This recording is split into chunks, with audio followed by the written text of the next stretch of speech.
what's going on in the Dolphins offseason, they actually currently have a Bears joint practice going on. They play the Bears this Sunday on NFL Network at 1 p.m., and they had a joint practice today up in Chicago. And basically every report, Bears or Dolphins, coming out of it has been a complete disaster for Miami. It's Russo and Rizzo on ESPN 106.3. Colin Russo, Mike Rizzo.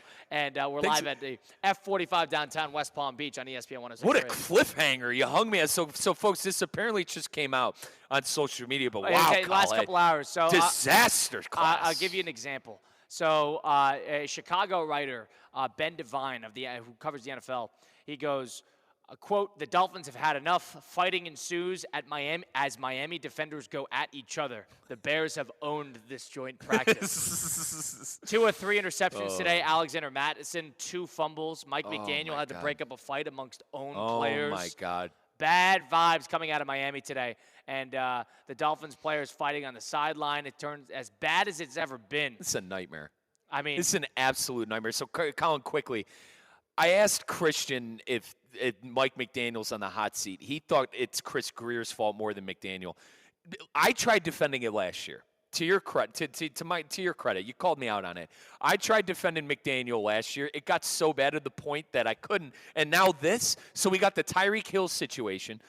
You got all your defensive backs, a lot of them getting injured, not being available. And now you have players fighting each other. It's not that they were fighting the Bears, Colin. They're fighting each other. It'd be one thing if you're fighting the other team. All right, it's a bunch of boys playing football. No, you're fighting your own team.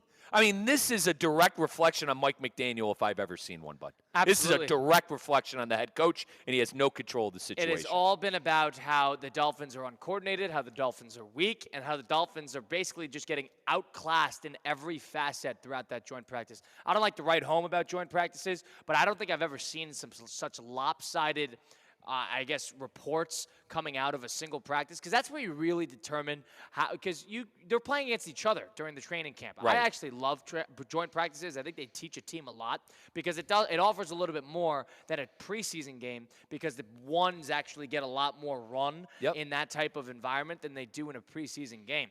And all I'm seeing today on Twitter from both writers on the Chicago side and the Miami side, is that the Dolphins, and you couldn't get video of it too, so it was a closed media environment, is that the Bears and the Dolphins have been at each other's necks, but the Bears have completely outclassed them, and the Dolphins have sort of turned on each other. Everybody's been dancing around the fact that Mike McDaniel just has absolutely no control, no pulse of this team.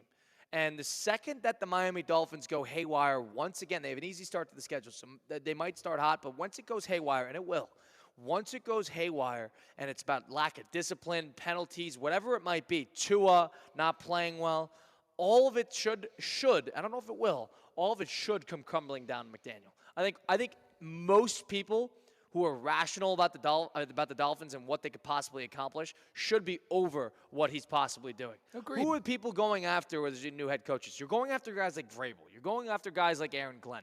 Ben Johnson's a one-of-one candidate because he, orchestrated a historic Detroit Lion offense. But mostly Shanahan and McVay-esque. Quickly, Shanahan and McVay-esque. Yes, and nowadays, Mike McDaniel is sort of that hip type of coach that tries to be that offensive guru, but the problem is the Dolphins have no offensive, there's not a mastermind offense. It's gimmicky. It doesn't work, and then when it doesn't work, you have a weak team that doesn't necessarily care for playing for that head coach too much, and then when they get punked by the Bears, this is the Bears we're talking about. This is a team that collapses on themselves every single year, and they completely dominated them in a joint practice. That's pretty pathetic. It's bad, and I like what you said about the gimmick offense. It's exactly what it is.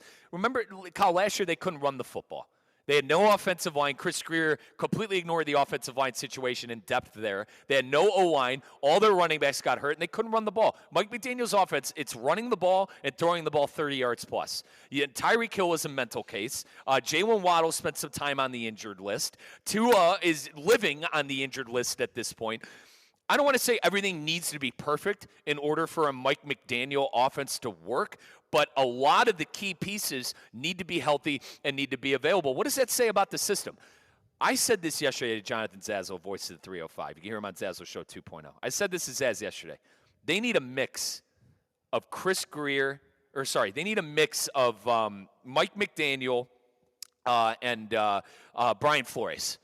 So Flores was maybe too hard on the guys. Mike McDaniel is going to give you a cocktail. Obviously, I'm joking, folks. He's going to give you a cocktail on the sideline, and you're going to kiki and aha with them after the game. No, you need a mix of the no-nonsense guy and the guy who is an offensive guru and is going to be able to understand on a human level. You need a mixture of those two coaches. I don't think McDaniel is that. When you try to dissect what's wrong with the Dolphins and why they haven't been able to succeed, especially outside of Florida in cold weather games, a lot of that is a toughness thing.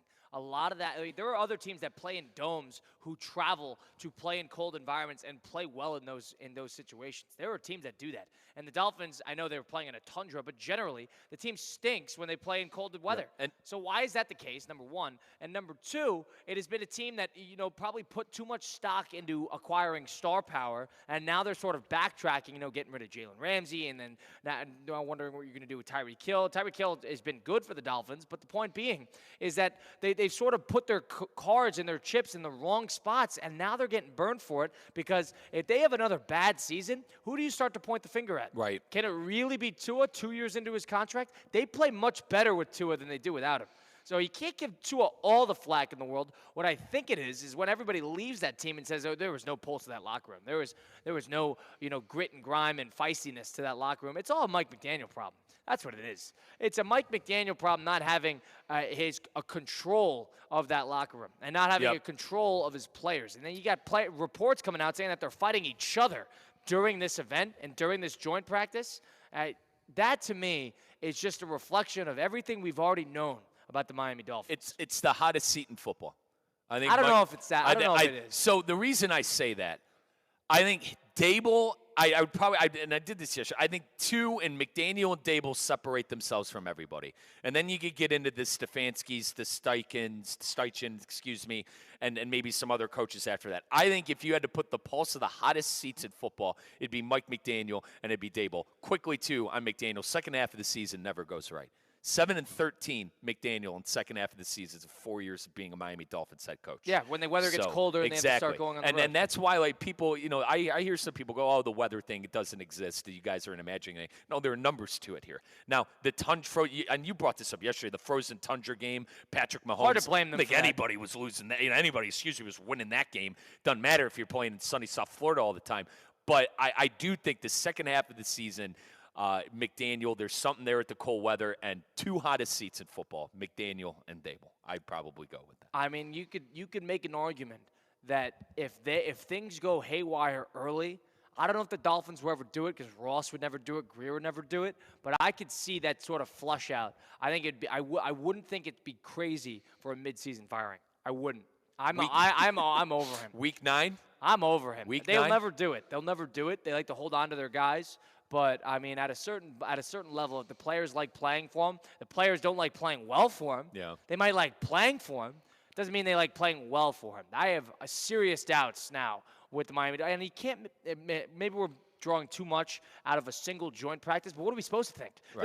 This is when you're supposed to play opposing teams. You think everybody thinks the Bears are a mess. The Bears are Caleb Williams every 5 seconds, a report coming out saying that he stinks on the day.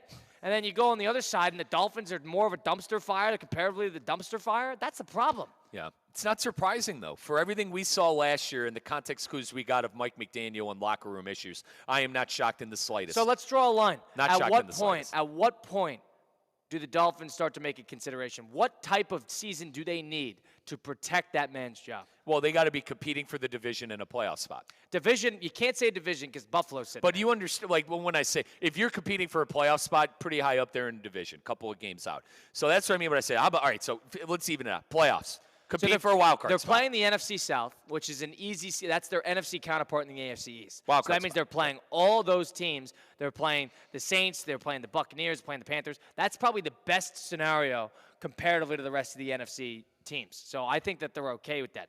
On top of that, they're playing the AFC North. So the AFC North is probably not what they want to deal with when they're playing an opposing division as the AFC East. I would say for this, if you are anything close, I mean, they went 8-9 last year. I think if you're close to that again, I don't think people are happy. If you're anything under that, I think then that's when you have problems.